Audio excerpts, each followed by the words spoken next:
Welcome to the Love What You Do podcast. I'm your host, Doug Shapiro. These are the conversations that open doors to what's possible when you love what you do.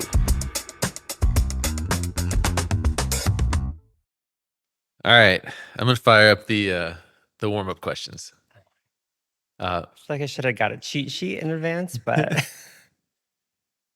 Worst hairstyle you've ever had? oh God, this is gonna take the whole time.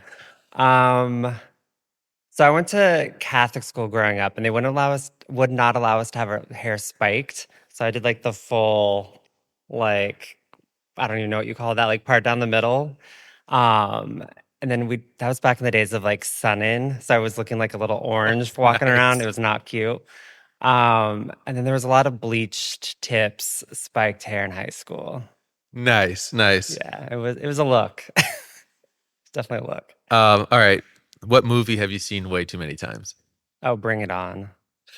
Nice. All right, Best movie ever. good stuff. Literally could quote the whole thing. All right, career theme song. Love is a Battlefield. Pat Benatar? Benatar? Oh, I don't know. You don't know that one? I mean, I know the song. Okay. I don't know who sings it. That's good. That was the first one that came to my mind.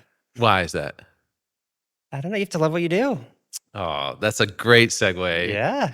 Mike, welcome to the Love What You Do podcast. I'm with Mike Goetz, design director, principal at HOK. You know how there's people that you meet sometimes and they just kind of wormhole their way into your memory? Like Yeah. you just don't forget them. You're one of those people for me. Thank So you. I know it's been some time, but you had this sort of playful energy and also this sort of like get done kind of mentality. We can bleep that, right? I've been told. And so for those reasons, I thought you'd be an awesome guest. Awesome. Thanks for having me. Absolutely. So I asked you to think of some questions that would help us sort of think bigger about design. And I love what you started with. How can design, or how does good design feel? Mm-hmm. And I thought that was an interesting way of putting it. So why did you ask that question? Yeah, I think there's a big difference between how good design looks and how good design feels. Like to me, like a lot of things can look good, but it's like one dimensional, right? It's like you walk in, you look at it from a different angle, it's like, oh, it's lost its like meaning. So for me, good design feels it's got like layers, it's got intention. You may not know the whole story, but you can tell there's something behind all the decisions. It's not like a collection of like Pinterest moments pinned up on a real space. Um, I think good design, it's not louder, it's deeper. And so I think it takes like intentional thought behind every move to really make something feel good, not just look good. So, I mean, what is a good example of that? Like, do you feel like at some point you understood that, or was that innate? I guess Oh this no, difference it between takes time. Okay. It definitely takes time. I think it you have to it's trial and error, right? Like I feel like even looking back at my early designs, it was like a collection of like all the cool things I could find and put them in one space, but it just after a while it just feels like it was a collection of things, right? Now it's like making oh god, how many times is I going to say like in this thing? It's about, collecting moments and studying different things and trying different things and just building upon it versus just like throwing everything in a mix at once and making it just feel inauthentic. I thought the word moments was interesting. Oh yeah. You gotta have Collect. moments. Everything's about a moment. Huh. Especially like corporate design. It's a big space. You don't want it to just be one moment, one note. You want to be able to walk around and discover little moments. Your workday isn't one moment. You have different components of a workday. So different spaces, I think, should reflect what that moment is. Like if I need to, read a contract, I don't want to be in the cafe to read that. I need to be holed up in a dark little corner reading through all this words. So that's a different moment. It requires a different setting. It requires a different vibe. Whereas, want a new project, want to celebrate with your team, you're out in the open. You're not going to be doing that. Well, hopefully you're not doing that in the little dark corner. So I think there's a lot of creating those moments throughout the space so you get people moving throughout. I think it's important. You used the word note. You said there's different moments, there's different notes, and I was like, ooh, it's almost like a good day at work is a little bit like a song. Yeah. Like, I mean, it Yeah. wouldn't be a song if it was just the same note Yeah. over and over and over I mean, you again. don't want the song to be All by Myself by Celine Dion. You want it to be something celebratory, right? Absolutely.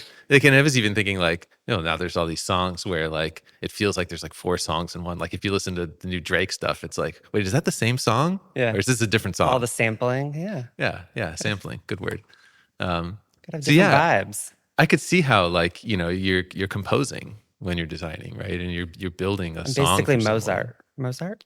That's his name, right? Yeah. Yeah, Yeah. No, I'm that just guy, kidding. that one guy. Uh, Clearly not Awesome. a classical music person, but Yeah. Okay. Well, let's drift away from design a little bit. There's other questions you brought to the surface.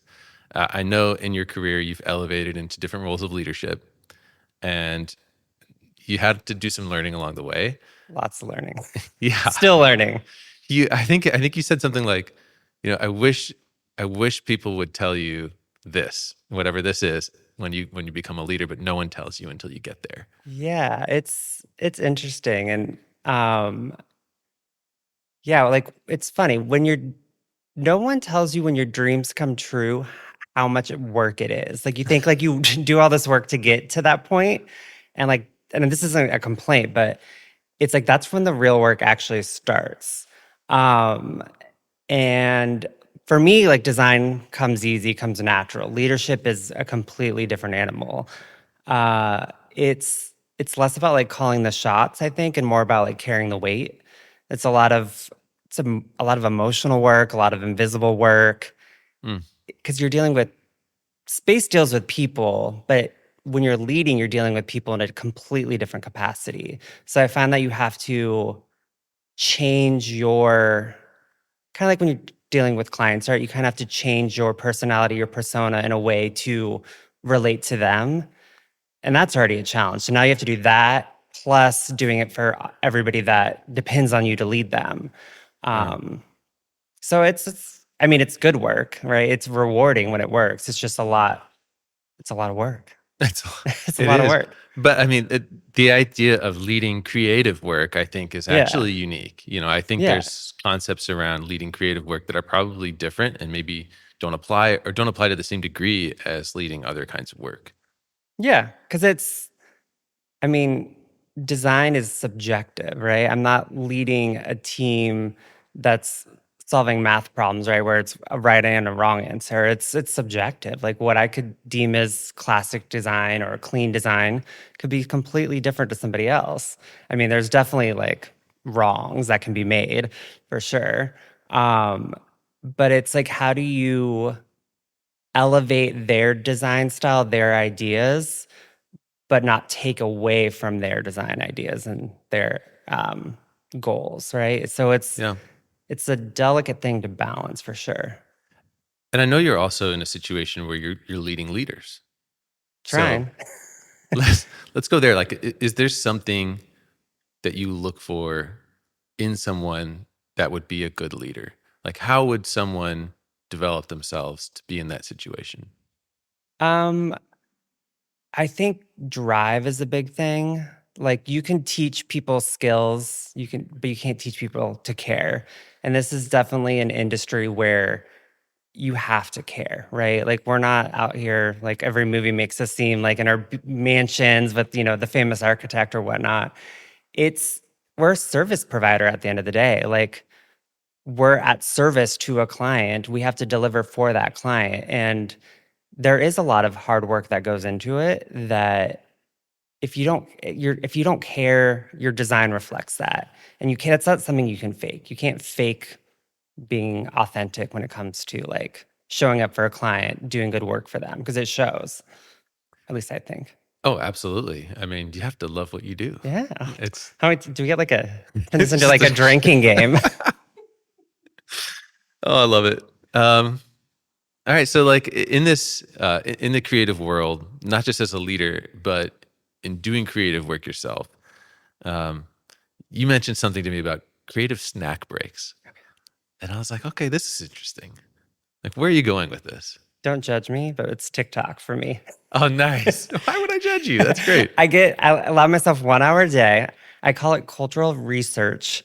But that algorithm is amazing. Like if you get it to be like that little creative moment, you see like woodworking videos, artists, even like the cheesy home renovation. I feel like it's not like you're trying to like replicate what they're doing, but it's just like watch a video of somebody doing like woodwork joinery. It's fascinating, right? So it's just like a quick little palate cleanse. I like that. Yeah. I think this idea of cultural research is legit. And I mean, if you think about pop culture, Uh-huh. understanding what someone wants to do in their free time, Uh-huh. that's probably maybe the most important window into values and Yeah. society that we have. Well, especially now when you have very limited free time, right? Because I feel Yeah. like now you're on all the time. I You're always accessible to clients. Like there's the boundaries and have blurred for sure. I feel like we don't have to be guilty. We don't have to feel guilty when Uh-uh. we do this cultural research because I think that's what's happening, right? I mean, even you started off with "Don't judge me," Ah, right? But like, this is important yeah, stuff too. yeah, fair. All right. I'm gonna get 2 hours now. Thanks, Doug. So, so is that part of your leadership criteria? Listen, I want everybody on TikTok No, 1 hour a day. no, um, definitely not. But I think because that works for me. I feel like that's the one thing about creativity, right? It's some people it's like going outside. Some people it's traveling. I think another kind of snack break is doing creative projects that are completely different from what you're doing in the day to day. Especially since I've moved more into like a leadership role. My day to day is less about like production.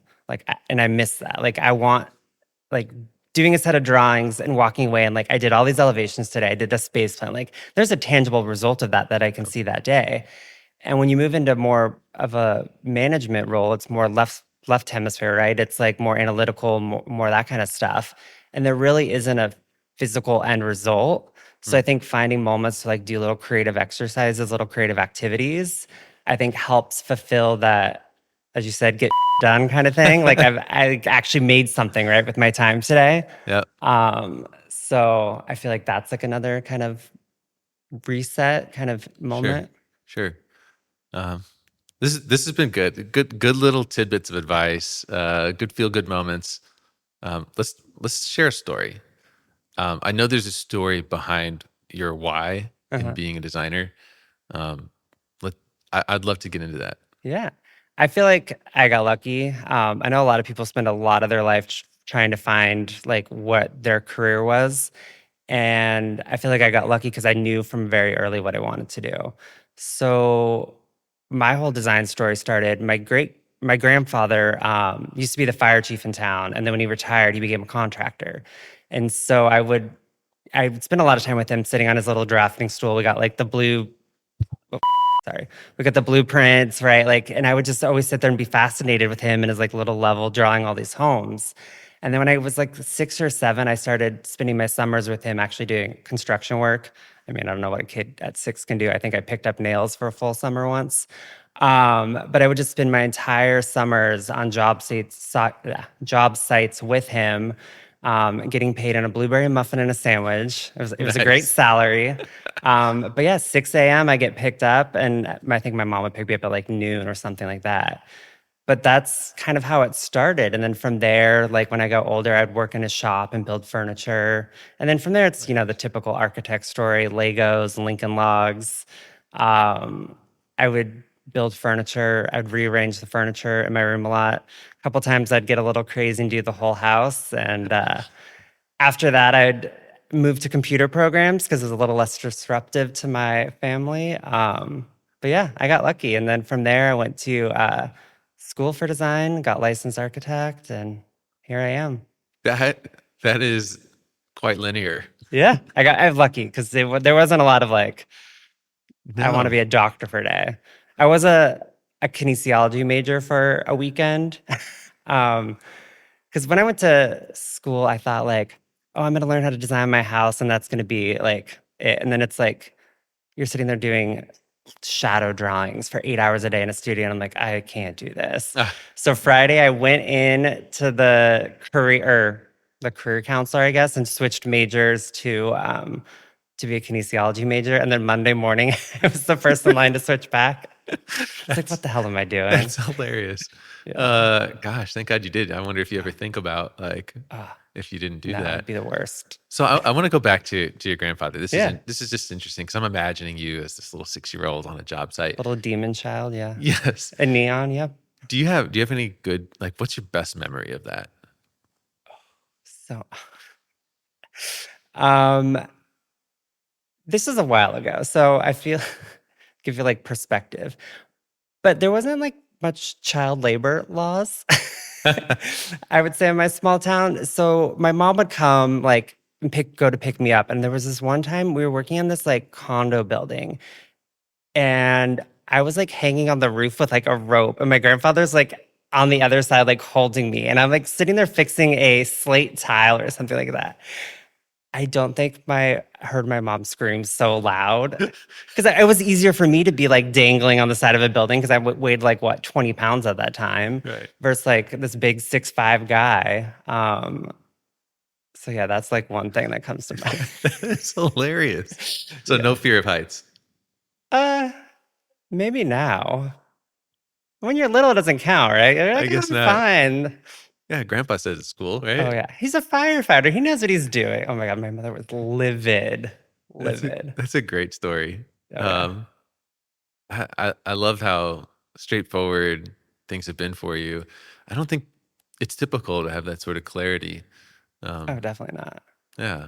Definitely not. But like, so like, let's just say, let's just say you did not go back to the counselor on Monday. Uh-huh. Um, you were a kinesiologist. I, Would you still love what you do? Like, let me ask you this. if I Is was it, of like a physical therapist, I would hate it, right? well, Uh, where I was going is, do you, is it you or is it the job when it comes to loving what you do? I feel like it's a combination. I like my background's in architecture, all of my education's in architecture, but for me as like I don't want to work on one project for 7 years. I want 7 projects in 1 year. And working in interiors kind of allows for that creative ADD because it's like Mm, project, project, project, project. Um, and so it allows you to like explore different things. Like by the time you finish a project, like there's a whole new world of product out there, new finishes, yeah, new carpets, new lighting, new everything.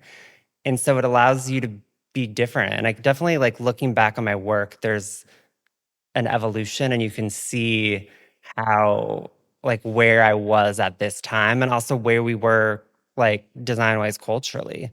Like the days of like concrete everything neon colors to like everything's wood and oak and all like you can kind of see that evolution in your work. So it feels like while it was a linear path getting here, I feel like design is so not linear. yeah, yeah. I actually, I think you hit on something really interesting in our industry. It's just this infusion of, new materials Yeah. and new products and new solutions and ideas because, across you have a whole industry of people all doing Yeah. this, right? Um, I think sometimes maybe we don't celebrate that part of our industry as much. I can tell you have an affinity for products like Yeah. and you built They make the furniture space. as a kid, Yeah. it's really cool. So, I mean, is there a part of you that was like, oh, I would love to design furniture? Oh yeah, I think so. It's a difficult process though. Back in the day, we had like a spin-off company that was product design, and like you have to like do all the testing, and then you have the focus groups, and it's a lot of cooks in the kitchen. It's not like, oh, let me just like whip up something and it gets into the production line. There's a lot of respect and time and energy that these people put into crafting something as simple as like a table like this. It's like it goes unnoticed. And then that's what's kind of frustrating is when sometimes clients are like, oh, I can go on this site and get a table for X dollars. And I'm like, but the table is going to be like it's was made for X dollars, right? There's no story behind it. The quality is shit. There's gotta bleep that one out. Beep. It's gonna be one long beep. Um, but like, but these kind of pieces are what make the space. That's all part of that, like the feeling of it, right? It's what adds the dimension. It adds the story. Yeah, I It's agree. important. It kind of connects people into space, you know, all the products Yeah, inside of it. yeah, for sure. Um, all right, let's do that. Let's talk about a dream project. You can do anything. What is that? Retire. No, just kidding. No, I think it's funny because when I interview people, this is like one of the questions I always ask because I feel like you could learn a lot about somebody from like their dream project. Hmm. Mine would be for Nike. I would do like I would love to do like a full campus from like the workplace to like the training facilities. And being it's a dream, no limits, right? So I would even like want to be able to design like a line of clothing and shoes that are part of it. Oh So it's like man. a full immersive like experience. Well, tell me about your shirt. I Uh, mean, you. See, a little create a snack break. I actually made it. It was a lot more vibrant before I washed it a million times.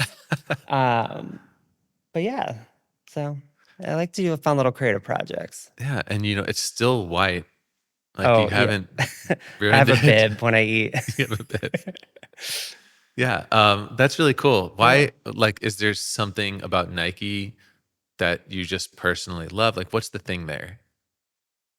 I don't know. Like it's funny. My brother and I could not be any more different. But the one thing we have in common is like our shoe obsession. Huh. And I think it started with the shoes. Like they're just so colorful, vibrant, and it just always drew my eye. So like I can't, design spaces that are always like this. So I feel Ooh, like it's like a part of like my brand, my identity is like a fun pair of high tops and I can't do dress shoes. So I love it. You know, I had I interviewed a guy from New Balance at one point, and he was saying that you he's like, I, I don't ever want to hear people say, "Oh, I can't pull that off." oh yeah. He's like, You can pull anybody anything can off the pull shoe. anything off. Yeah. It's just how you feel when you're in it, Yeah. you know? And I was like, oh, that's really good. Like, if I really want to wear something, I can just do it. Because if you're trying to wear something that you think somebody else like if you're going to a client, right, and it's a law firm and you're all very buttoned up and whatever, you're not gonna feel you're like yourself. So you're not gonna be able to show up, right? Mm, So sure. Well, I also get like a pass, right? Because I live in LA. So I feel like our version of like formal is a lot different than a New York or this is a true. Chicago. But it's about they want to hire you for you. And if you're not being you, then you're not gonna ever be able to show up for them correctly. I mean, I feel like that is a journey that so many people are on, For is sure. not only the journey of discovering yourself, like who Yeah. you are, you And we're know, how going do you deep. look when you're most Yeah. comfortable, right? Like Yeah. literally, like what do you put on your Yeah. body that Yeah. makes you feel like, hey, this is representing who I want to be. But I also, it's just being comfortable in that. Yeah. That's the big journey. Yeah. And I don't know if you've always been comfortable or if you went on a journey yourself. Oh, no, it definitely evolved. I would say, like, when I first started, I had, the little sorry, the, like, long pointy shoes, the ill-fitting dress businessman attire was not me at all. The minute I'd come home, I would change. I'd, like, put on my house uniform. Your house uniform, I Like, I love it. grew up having to wear a uniform for school. And so I think I was just always in that habit of like, you got to fit this mold. And it wasn't who I am. It's not who I Mm, am. I have a little bit more personality, I think, than who that person was. And I feel like the way you present yourself, the way you dress is also a reflection of your brand. totally, Like, totally. Ooh, yeah, they agree. wait a second. Okay, so um I have a question about just architects and designers in Uh-huh. general. wear a lot of black. I wonder, So boring. is No, it, I don't know. is there something about that profession where there's comfort in that? I I mean, I can't speak for that. I did have a boss at one time say that she always wore black because she got up at 4 a.m. and you didn't have to worry about matching things at 4 a.m. when everything was the same color. Um, I I yeah, I mean, there's logic in that. yeah, I I'll accept that answer. yeah, I mean, I also think I could see the argument that they don't want to detract from their work. Where Hmm. I'm the kind of person that I will dress to match my work. I will reinforce it. Like grad school, every project I'd present, my outfit matched the whole color palette. Yeah, yeah, I'm selling. I'm yeah. selling work, right? You I gotta love it. buy it. I love it. Um, all right, let's do this. Oh, Finish this sentence. When you love what you do, you do what you love. I know. When you love what you do, you enjoy it. You okay, care. yeah, you do. I agree. I think caring is a big part of it, and caring about like your outcomes, right? Yeah. Um, you want the best outcomes for your client, Yeah. for the people that work for you, Yeah. For sure. for your colleagues. I think care is something that evolves also as you kind of move on in your career. Is like sometimes, you start off caring about kind of like where you're at in Hmm. things, and then you start to care about the quality of your work, and you care about your relationships. And over time, I think you start to care about like legacy. Like what are you Hmm. building? Like when you look back, what have you done? That's not something you think about necessarily early on, but Hmm. I kind of feel like I'm moving towards that. And I don't know if, I mean, we're close to the same age. I don't know if you're at there in your head yet in terms of legacy. Are you trying to push me out I'm already? trying to push you out. How much time do we have for you, Mike? How uh, much? um, yeah, I mean, it's always nice to go back to a space that you've designed and it's still standing and the people still enjoy it after time. I think it ties back to the thing in the beginning about having dimension, right? Like, if your work has shows care, I feel like it lasts a lot longer. If it's a reflection of who the people are that are there, you leave room for them to grow in it and grow with it. It shows that you care. Uh, I don't know if I'm quite ready for a legacy conversation, but I mean, at the end of the day, people are spending a lot of money to build out these spaces, and you want them to feel like it's a reflection of them. Yeah. Yeah. I don't know if there's a space that stands out to you where you look back and you're like, man, I haven't been that proud ever in terms of an outcome or something. Like there's this saying um, that in golf, like all it takes is one good shot to keep you coming back and keep Mhm. playing. And so I know designers tend to be critical of their own work. It's hard for them to walk Never. around a space and not pick it apart. Yeah, But still, there's that, sometimes there's that one thing that's like, that was so good. That keeps me engaged. It keeps me yeah. excited about my work. Is there a one thing for you? Hmm. I think looking back, there's 2 projects that come to mind, and it's interesting because at the time, these are 2 projects that I did not wanna do. And I was like, this is back at the height of like tech space and like all the cool projects were tech. And these were complete opposite. One was for Caltech. It was a renovation to their math building, and the other one was for the Pritzker Group. It was a venture capital, private capital firm. And I was like, no, I'm the tech designer. Look at me, I'm cool. Da da da da. I can't do I'm not a education designer. I'm not this. And at the time, my design director and boss sat me down and it's like, you're gonna do these, just put your spin on it. And to this day, those are the two projects I'm most proud of. Like the ones I did not want anything to do with, because I didn't think that's who I was. But they really pushed me to try something new and make it my own. And don't get me wrong, looking back, there's things I would change and evolve. But that's the burden of a designer, right? Um, but I think these are to this day two of my most successful projects still. Like Pritzker got the cover of Interior Design magazine, and Caltech got a seven page spread in there or something like that. Wow. And I think it's because I went in determined to make something that was not me, but also I went in not knowing what I was doing. Huh.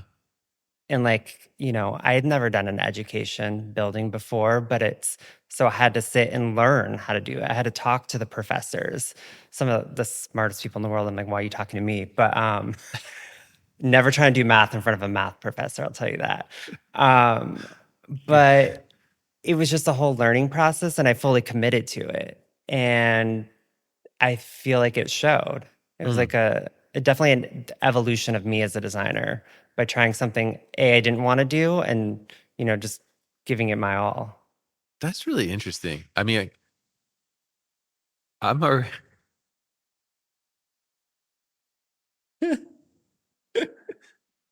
Oh, it's the ticker. It'll be good for the bloopers. Water break. Um, yeah, quick water break. I have a question. I have a question about that. Um, Oh man, I didn't realize how many times I said like. no, you're fine. Sure, that would count. Have somebody in the class count every time you say like or and then after your presentation, they'd hand you the piece of paper. Oh Talk about trauma. gosh. That's funny. Clearly, it didn't work very well because I'm over here saying like all the time. But It feels natural, yeah, you it's know, like a like comma, right? yeah, it's like a comma. I would oh, see, I say a lot. But I didn't pick up on it, Hmm, but thanks. I'll start keeping track if you would like that No, paper. no, Um, thank you. gosh, I don't even remember where we were. I had a question for you. Um, I distracted you. let's I think you closed nicely there. So Okay. that's fine. Uh, is there a question that you were hoping I would ask you or that I haven't asked? Oh gosh, no. You did your homework. Well, then what would you want to leave behind? You know, what is it that's a message? Like if you could pass something on in the vein of love what you do, like what would you like to pass on? I feel like it's gonna sound cheesy, but I would say don't race to the finish line. Mm, Enjoy the journey, because when you get to the finish line, it's that, right? Like looking back, I was so determined to get this role of being the design director. Like that, I like joked to the previous design director, Clay. I'm sure you know him. I was like, I'm gonna one day wheel you out of the office, right? Like it's gonna be my turn. And my whole focus was set on that, but now I have it. And it's like, what's next? So I wish I would have taken hmm. more time to have a little bit more of the journey of doing projects without, the other responsibilities associated with it. Not that I'm not happy and grateful for having those responsibilities. I feel very lucky, but I feel like it's a different set of pressure, not necessarily just design focused. This is really interesting. I mean, I think you're reaching something in me that I'm coming to understand, which is like you have personal goals. Hmm. And I have a friend of mine, Rex Miller. You may know Rex. He's kind of a thought leader in the industry. He talks about how your purpose or your goal is to become the best version of Hmm. yourself. And that's a goal that's kind of never ending, Yeah, right? But as it's soon a as it full-time is, job. it's a full-time job. That's a good answer. As soon as it's something though, like as soon as it's a title, Hmm. or like if you're a track runner, maybe it's a time, or Right. if you're a business, if you set like we just need to get to whatever that number is, 500,000,000 or whatever. Yeah. Like, what happens when you get there? It's You're like, like, what's next? It's you exactly. lose the you lose like the moment of joy that comes with it, right? Because you're always like, okay, what's next, right?